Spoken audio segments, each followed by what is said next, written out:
Chapter 3, Part 1 of Deathbed Visions by William Barrett. Chapter 3. Visions seen by the dying of persons known by them to be dead, and deathbed visions seen by others. Quote, I believe no soul is left to wing its viewless flight to paradise and solitude.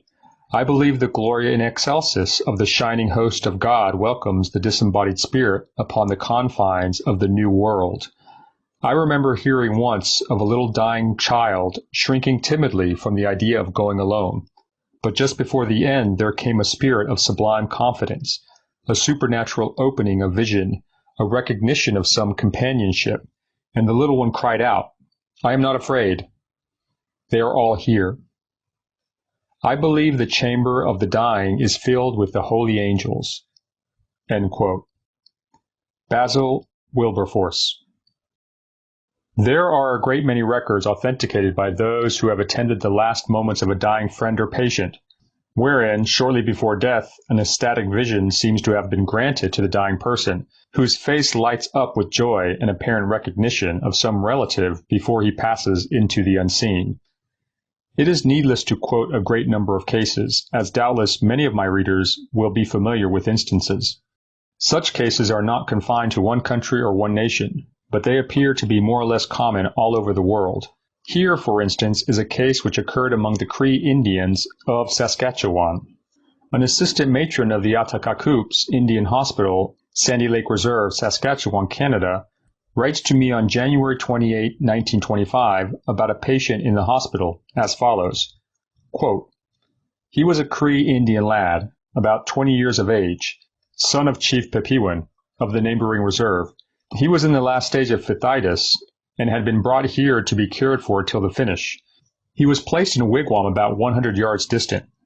At last the supreme day arrived. It was evening and I was with him.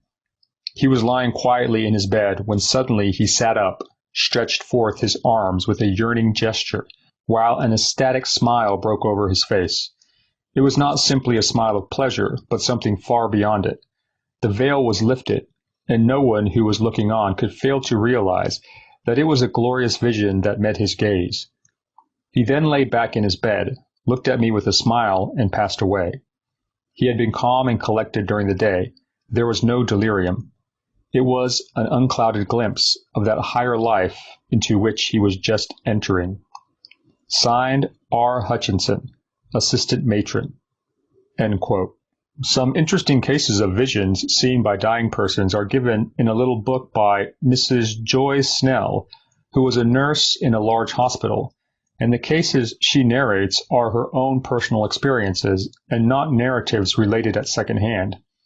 Mrs. Snell seems to be a careful and conscientious recorder, and she has kindly furnished me with the names and other particulars of the cases given anonymously in her book. I quote below a few of these cases as given by her. Quote, I recall the death of a woman, Mrs. Brown, aged 36, who was the victim of that most dreadful disease, malignant cancer. Her sufferings were excruciating, and she prayed earnestly that death might speedily come to her and end her agony. Suddenly her sufferings appeared to cease. The expression of her face, which a moment before had been distorted by pain, changed to one of radiant joy. Gazing upwards, with a glad light in her eyes, she raised her hands and exclaimed, "Oh, mother dear, you have come to take me home. I am so glad." And in another moment her physical life had ceased. The memory of another death which occurred about the same time comes back to me. It was that of an old soldier, Mr. Archtaloni, aged 59, who was in the last stages of tuberculosis, brought on by exposure while fighting his country's battles. He was brave and patient, but had frequent paroxysms of pain that were almost unendurable, and he had longed for the relief which he knew death alone could bring him. One of his spasms had seized upon him, and his features were convulsed with agony as he fought for breath, when he suddenly grew calm. A smile lit up his face, and looking upwards, he exclaimed with a ring of joy in his voice, "Marion, my daughter." Then the end came. His brother and sister were at the bedside. The sister said to the brother, "He saw Marion, his favorite daughter. She came and took him where he will suffer no more." And she added fervently, "Thank God." He has found rest at last." End quote. In Chapter 6, other cases related by Mrs. Snell will be found. Miss R. Canton of Garway Road, London, West, sends me the following case, which I quote in her own words as follows. Quote, "Some years ago I went to see a cousin of mine in Acton who was very ill, and I was told by her sister that on the previous evening, as she sat down on a chair by the bedside, the invalid exclaimed, 'Oh, don't, Jay. Oh, you have sent mother away. She was sitting there.' And she continued to seem much distressed. My aunt had died some years previously. The dying girl told me about this herself when we were alone." End quote. The following is a case of Vision of the Dying, translated from the Review Spirita for January 1925.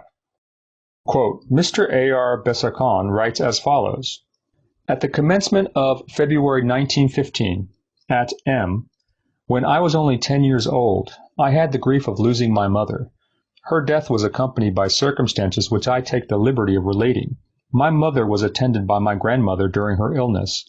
One night, the latter was surprised at hearing my mother, who was sleeping in the next room, pronounce certain sentences, among others this, 'Marie, I can see you at last. I am glad you have come. Help me.' Marie was my sister who died a few years before this. Grandmother thought it was a dream.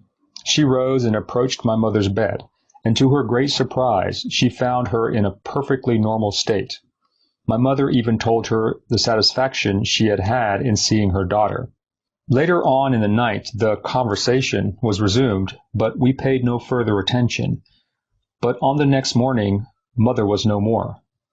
Moreover, during the same night, one of my aunts who lived in the neighboring village of V had the clear impression of seeing my mother. She passed, she said to me the following day, beside my bed without speaking, then went to embrace my two daughters and disappeared. Such are the facts." Close quote. The following case is quoted from Mr. Richard Pike's Life's Borderland and Beyond, page 46. Quote, "In the summer of 1883, a young man named Giles of Nottingham had the misfortune to lose several children after long and painful periods of illness. The two eldest, Fred and Anne, aged respectively 7 and 8, had died and been buried for some weeks when his little boy of 4 years showed symptoms of approaching death. The father and mother were constantly by his side, as will be readily believed, to mitigate the little fellow's suffering as much as possible. On the night when he died, the father came to his bedside with the customary medicine, when the little boy, sitting upright in bed, cried out, 'There's Fred and Annie.' 'Where, my boy?' asked the father. 'Don't you see them? There,' said the lad, pointing to the wall. 'They're waiting for me to go back to them.' And the next minute the little sufferer fell back on the pillow dead. It should be mentioned that the father saw nothing of the apparition to which his dying boy so vividly pointed, but he quite believes its reality." End quote.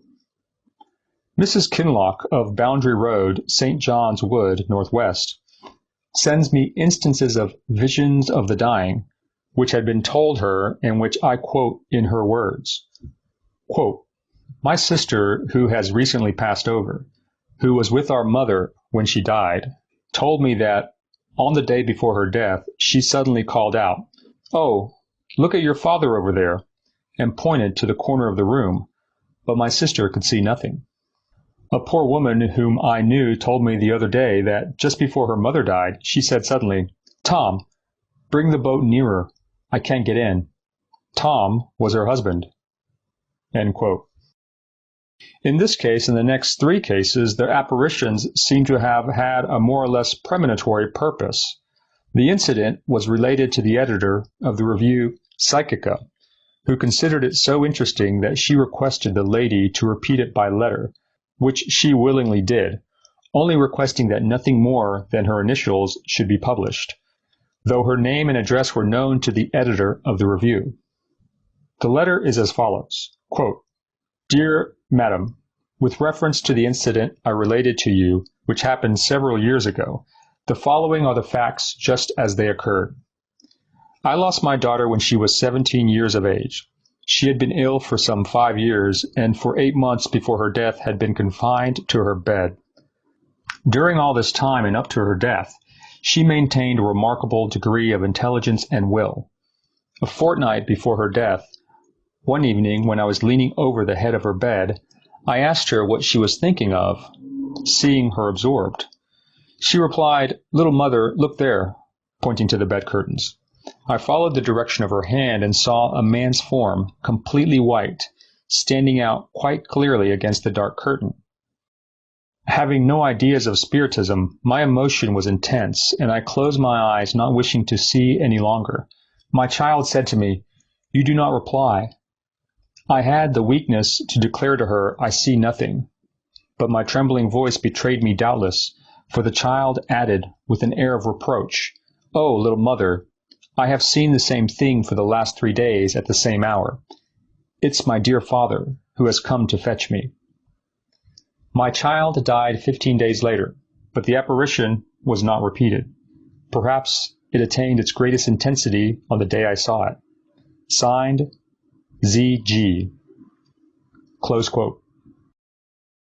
The editor of Psychica remarks, "The lady who signs this letter is not a credulous person, and she declares that she saw the visions near the bed of her dying child at a time when her thoughts were far from the creation of a phantasmal form."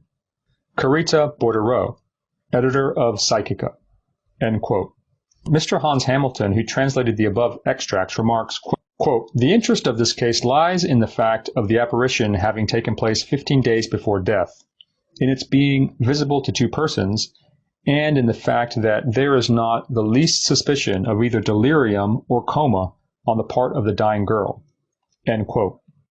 A striking case of collective hallucination, that is to say, a vision seen by the relatives of the dying person as well as by the dying person herself, is given in the Proceedings SPR for 1889. The narrator, Miss Emma Pearson, writes an account of her aunt's illness and death, which is here given considerably abridged. Quote, "My aunt, Miss Harriet Pearson, who was taken very ill at Brighton in November 1864, craved to be back in her own home in London, where she and her sister Anne, who had died some years previously, had spent practically all their lives. I accordingly made the necessary arrangements and had her moved. Her 2 nieces, Mrs. Copinger and Mrs. John Pearson, Eliza Quinton, the housekeeper, and myself did the nursing between us. She became worse and worse. On the night of December 23rd, Mrs. John Pearson was sitting up with her, while Mrs. Copinger and I lay down in the adjoining room, leaving the door ajar to hear any sound from the next room. We were neither of us asleep, and suddenly we both started up in bed, as we saw someone pass the door, wrapped up in an old shawl, having a wig with 3 curls each side, and an old black cap. Mrs. Copinger called to me, "Emma, get up. It is old Aunt Anne." I said, "So it is. Then Aunt Harriet will die today." As we jumped up, Mrs. John Pearson came rushing out of Aunt Harriet's room, saying, "That was old Aunt Anne. Where is she gone?" I said to soothe her, perhaps it was Eliza come down to see how her old mistress is. Mrs. Copinger ran upstairs and found Eliza asleep. Every room was searched. No one was there. And from that day to this, no explanation has ever been given of this appearance, except that it was old Aunt Anne come to call her sister. Aunt Harriet died on 6 p.m. that day. End quote. Eliza Quinton, the housekeeper, confirms the above statement and adds, quote, "We searched in every room but could not find anyone in the house. Miss Harriet died on the evening of that day, but before that she told us all that she had seen her sister and that she had come to call her." End quote. This last statement is further confirmed by Miss Emma Pearson in a later letter, in which she states that she remembers her aunt saying that, quote, her sister had come for her and she had seen her. End quote. In the following case, the premonitory purpose seems to be strongly marked. Quote, Louise F., aged 48, died after an abdominal operation in January 1896. During her illness, she frequently asked that, when cured, she might take her little niece Lily, aged 3 years and 3 months, of whom she was very fond, to live with her in the country. About a month after the death of her aunt, little Lily, who was intelligent and precocious and in quite good health, often stopped in her play to look fixedly out of the window. Her mother asked her what she was looking at, and she answered, "It is Louise, who holds out her arms to me and calls me." Her mother, much frightened, tried to distract her attention, but the child drew her chair to the window and continued to look for several minutes. Her brother, M.F., who gave me these details, said, "I was then 11 years old, and my little sister said, 'What? Don't you see, Tata?' as she called her aunt. Of course I could see nothing." For some months nothing further was seen by the child. The visions ceased. Towards May 20th, little Lily fell ill, and when in bed she looked up to the ceiling, saying that she saw her aunt calling her, surrounded by little angels. "Mother, how pretty," she said. From day to day her illness increased, but she always repeated, "My aunt has come to fetch me. She is holding out her arms to me." And as her mother wept, she said, "Don't cry, mother. It is very beautiful. There are angels round me." She died on the 9th of June of tubercular meningitis, 4.5 months after the death of Louise F. End quote. Such is the story told by her brother M.F., confirmed by his sister G.F. and her mother. The family lived very quietly in a country town. None of them know anything of psychic science. The following case was printed in the Religio-Philosophical Journal, May 5, 1894. Mr. B.B. Kingsbury, who contributed it, states that the informant is a member of the Presbyterian Church, and her husband confirmed her statement of voices heard by the little boy calling him. Mr. Kingsbury adds that both his informants, Mr. and Mrs. H., are worthy of the highest credit. The father is somewhat of a sensitive, and the mother has had 2 or 3 clairvoyant experiences herself. The statement, just as it was given by the mother, runs as follows, quote, "Had I ever doubted that there was a life beyond, my doubt would have been removed by what I call a vision. In 1883, I was the mother of 2 strong, healthy boys. The eldest was a bright boy of 2 years and 7 months, the other a darling baby boy of 8 months. August 6, 1883, my baby died. Ray, my little son, was then in perfect health. Every day after baby's death, and I may safely say every hour in the day, he would say to me, 'Mama, baby calls Ray.' He would often leave his play and come running to me saying, 'Mama, baby calls Ray all the time.' Every night he would waken me out of my sleep and say, 'Mama, baby calls Ray all the time.' He wants Ray to come where he is. You must not cry when Ray goes, Mama. You must not cry, for baby wants Ray." One day I was sweeping the sitting room floor, and he came running as fast as he could run, through the dining room where stood the table with baby's high chair, which Ray now used, at the side. I never saw him so excited, and he grabbed my dress and pulled me to the dining room door, jerked it open, saying, "Oh, Mama, Mama, come quick. Baby is sitting in his high chair." As soon as he opened the door and looked at the chair, he said, "Oh, Mama, why didn't you hurry? Now he's gone." He laughed at Ray when he passed the chair. Oh, he laughed at Ray so nice. "Ray is going with baby, but you must not cry, Mama." Ray soon became very sick. Nursing and medicine were of no avail.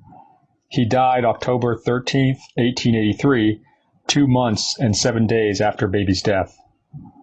He was a child of high intelligence and matured far beyond his years.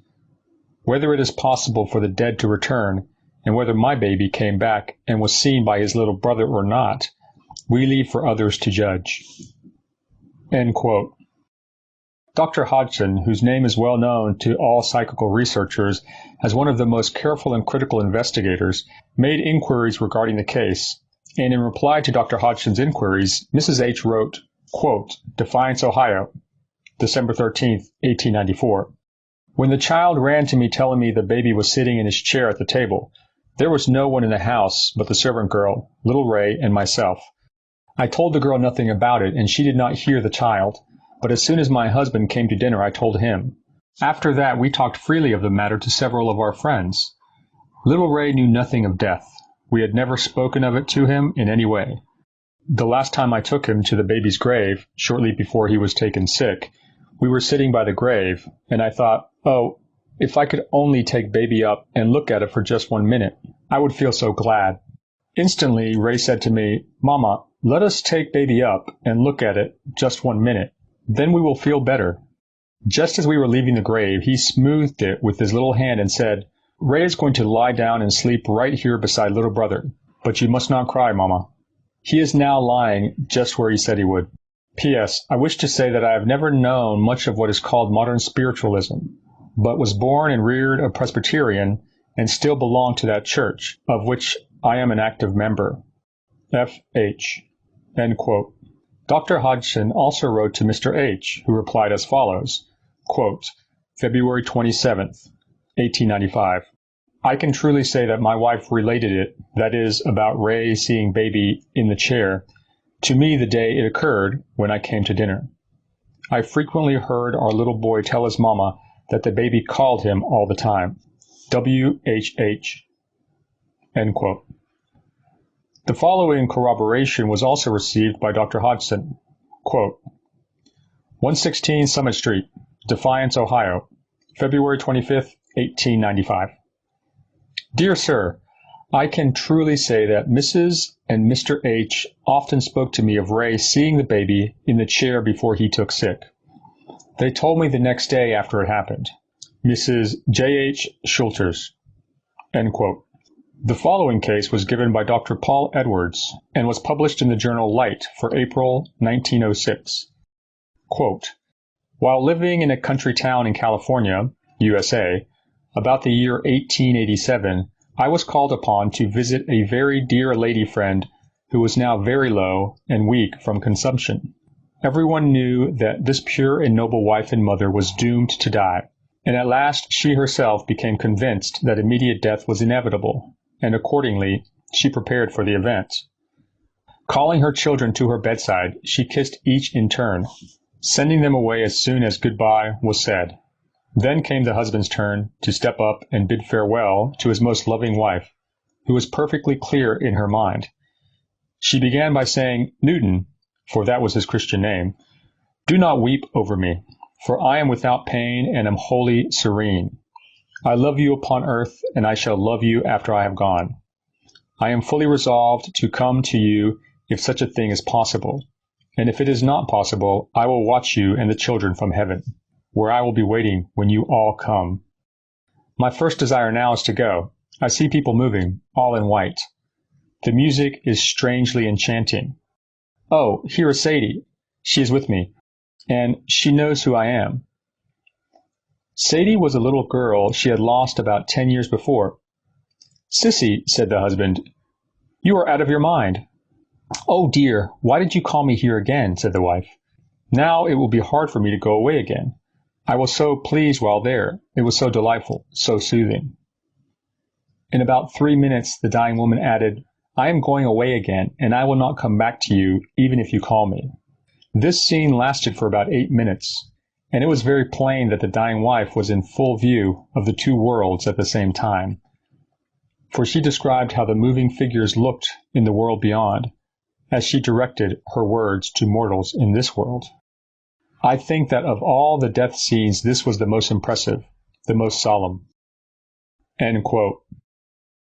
My friend Miss Dallas has sent me some cases of visions of the dying which occurred to persons she knew. In one case, the face of her friend's mother, just before death, suddenly lighted up with an intense brilliancy. When this had passed away, the dying woman opened her eyes and said that she had looked into heaven and had seen many people they knew who had passed over, and also that many of the things that she had seen it was impossible to describe. Shortly after this, she died.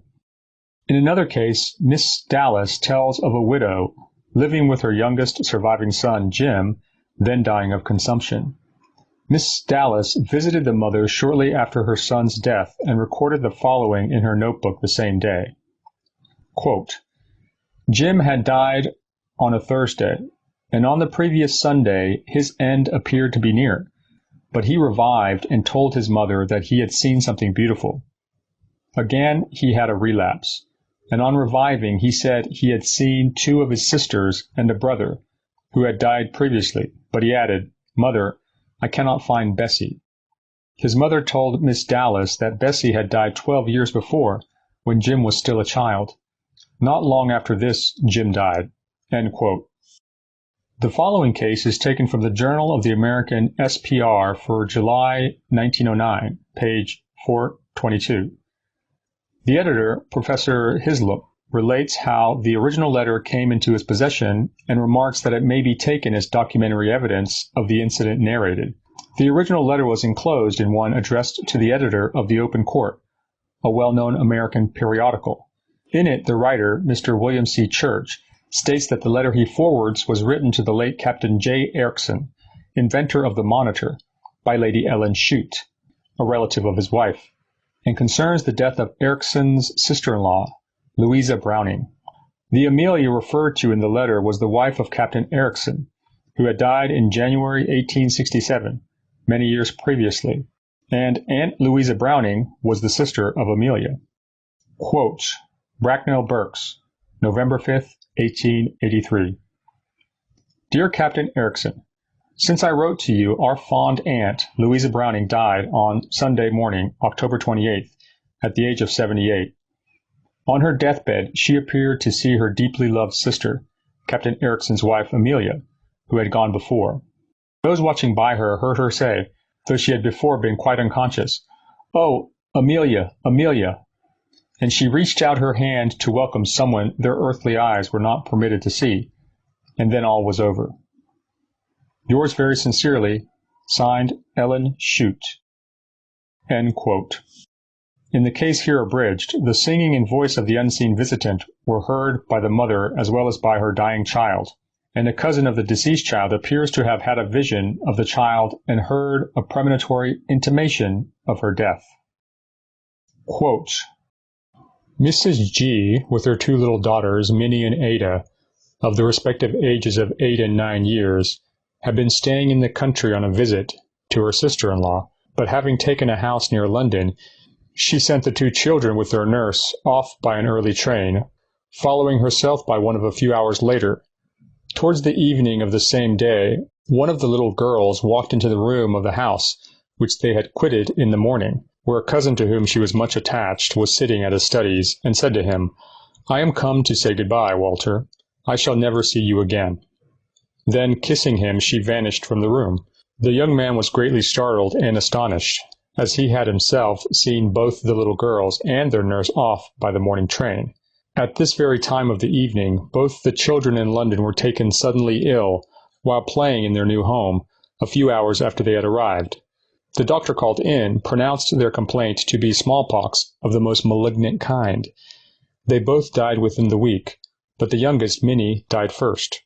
The day after she was buried, the poor bereaved mother was anxiously watching the last hours of the one still left, for whom she well knew no chance of life remained. Suddenly the sick child woke up from a kind of stupor and exclaimed, "Oh, look, Mamma, look at the beautiful angels," pointing to the foot of the bed. Mrs. G saw nothing, but heard soft, sweet music, which seemed to float in the air. Again the child exclaimed, "Oh, dear Mamma, there's Minnie. She has come for me." She smiled and appeared greatly pleased. At this moment, Mrs. G distinctly heard a voice say, "Come, dear Ada, I am waiting for you." The sick child smiled once again and died without a struggle. End quote. Some time before their death, the poor mother overheard a childish conversation between the two little ones, in which the youngest, Minnie, said to the other that she felt sure she should die first, and would be certain to come and fetch her sister. This conversation was long remembered by the mother, as it was strikingly confirmed by the actual facts. It is, of course, possible that expectancy on the part of the mother, if at the time she recalled her children's conversation, may discount the evidential value of this striking case. It has been recorded of the celebrated mathematician Professor De Morgan that during the last 2 days of his life there were indications of his passing through the experience which he had himself considered worthy of investigation and of record. He seemed to recognize all those of his family whom he had lost, his 3 children, his mother, his sister, whom he greeted, naming them in the reverse order to that in which they left the world. No one seeing him at that moment could doubt that what he seemed to perceive was to him at least, visible and real. Mrs. De Morgan, in her book, From Matter to Spirit, relates the following incident, which she gives as it was told by the mother of the dying child. Quote, "On the morning on which John died, having bade all the family farewell, he lay for some time quite quiet, and then he spoke, his voice sounding strong and clear, and was evidently replying to some question which he had heard asked. We were astonished and awestruck. We felt that he saw and heard an angel invisible to us. Then he spoke again and said, 'Mother, here is grandmother come. You must see her. And she is with such a great company, and they say that they are come to take me away with them.' Soon after that, he gently breathed his last." End quote. The Reverend W.G. Horder relates the following incident and says, quote, "A friend of mine, of a mind naturally indisposed to faith, and at the time quite skeptical about a future life, tells me of the following incident, which made a deep impression upon him and even wakened belief in immortality. His brother, a young man of about 25 years of age, had been seized with brain fever, which at last rendered him quite unconscious for about 24 hours. But just before death he raised himself in his bed, resting himself upon his hand, and said, 'Who is that at the bottom of my bed?' His mother, who was sitting by his bedside, said, 'There is no one there, my dear.' He said, 'Don't you see Emma,' a departed sister, 'standing at the foot of the bed?' She said, 'No, there's no one there, my dear.' 'Yes, there is,' he said. 'It is Emma. I am coming. I am ready,' and fell back and died." End quote. The following three cases were sent to me by Mrs. Shepherd Munn, widow of the late Vicar of Orlington, Brimfield, Herefordshire, to whom all the people concerned in the narratives were known personally. She writes as follows, quote, "A young boy, aged 14, named Charles Dyer, who lived with his parents in Orlington, was dying of consumption, and had wasted away very rapidly in 4 or 5 months. During the whole of that period he was very bright, full of interest in all around, and did not seem to be aware of his rapidly failing strength. About a week before he died, he slept in a room off his mother's, with no door between. He called her, and when she went in, he was full of excitement about a door he could see at the corner of his room, which he said was opening wider and wider. 'And when it is open wide, I shall be going through it, mother.' On the morning on the day he died, his mother, having left the room to fetch him something, heard him call, and, hastening back, found him sitting up in bed, looking towards the corner of the room, and he said to her, 'There is a nice old man come for me. He is holding out his arms for me. I must go. Don't fret, mother.' And he fell back gently on his pillow and was gone, without any struggle for breath, and with a smile of joy on his face, which remained. His mother was full of ecstasy, and came down to the vicarage that same morning to tell me of it. The impression this experience made upon her has continued to this present day, and has influenced her life for the better." End quote. The following case, also related to me by Mrs. Shepherd Munn, took place some years previous to the last, but is connected with the same family. Quote, "An old man named John George, grandfather of the consumptive boy Charles Dyer, already referred to, lay dying. He and his wife, Mary Ann George, had had a great sorrow that same year in the death of their youngest son, Tom, a young man who had been killed on the railway line on which he worked. The dying man had been quiet for some time, as though sleeping, when he suddenly looked up, opened his eyes wide, and looking at the side of the bed opposite to where his wife was, exclaimed, 'Why, mother, here is Tom, and he is all right. No marks on him. Oh, he looks fine.' Then after another silence he said, 'And here's Nance, too.' A pause, then, 'Mother, she is all right. She has been forgiven.' And very soon after he passed away, taking with him a sorrow which had long pressed upon the mother's heart, for Nance had fallen into sin and had died after the child was born, and, as the poor mother thought, never having had time to repent." End quote. The next case is also given by Mrs. Shepherd Munn, and it also, like the two preceding cases, occurred in Orlington, Herefordshire. Quote, a woman named Mary Wilding was dying of cancer. She was passionately fond of her husband, Charles Wilding. They had worked together, brought up their children, saved some money, and bought a nice little house in Orlington, where they spent some comfortable and happy years together. When she realized that she would die and leave Charlie, she became very unhappy and made them all very miserable by fretting and constantly complaining of her fate. One day, as the end drew near, when a sister of hers, who was helping to look after her, happened to be alone in the room with Mary Wilding, she suddenly looked up with such a bright expression of face and said, "Oh, Emmy, Mother is here. She has come for me." She never lost the feeling of confidential joy and passed away the day after quite peacefully. End quote. Dr. Hislop narrates the following case, which he received from a friend whose testimony he had no reason to question. Quote, I called this afternoon, May 14, 1906, upon a lady whose child, a boy of 9 years old, had died 2 weeks previously. He had been operated upon for appendicitis some 2 or 3 years ago, and had had peritonitis at the same time. He recovered and was apparently quite well for a time. Again he was taken ill, and he was taken to hospital and operated upon.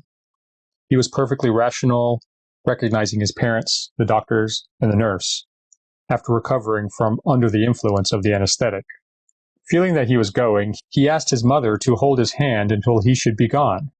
Soon he looked up and said, "Mother dear, don't you see little sister over there?" "No, where is she?" "Right over there. She's looking at me." Then the mother, to pacify him, said she saw the child. In a few minutes his face lighted up, full of smiles, and he said, "There comes Mrs. C., a lady of whom he was very fond, who had died nearly 2 years before. And she is smiling, just as she used to. She is smiling and wants me to come." In a few moments he said, "There is Roy. I'm going to them. I don't want to leave you, but you'll come to me soon, won't you? Open the door and let them in. They are waiting outside." And he was gone. End quote. The mother confirms this narrative, and inquiry brings out the following facts. The little sister he refers to had died 4 years before his own birth. Roy is the name of a friend of the child, who had died about a year previous. The following case is taken from the life of the Reverend Dwight L. Moody, the celebrated evangelical preacher of the United States. The last moments of Mr. Moody are described by his son, the biographer, as follows.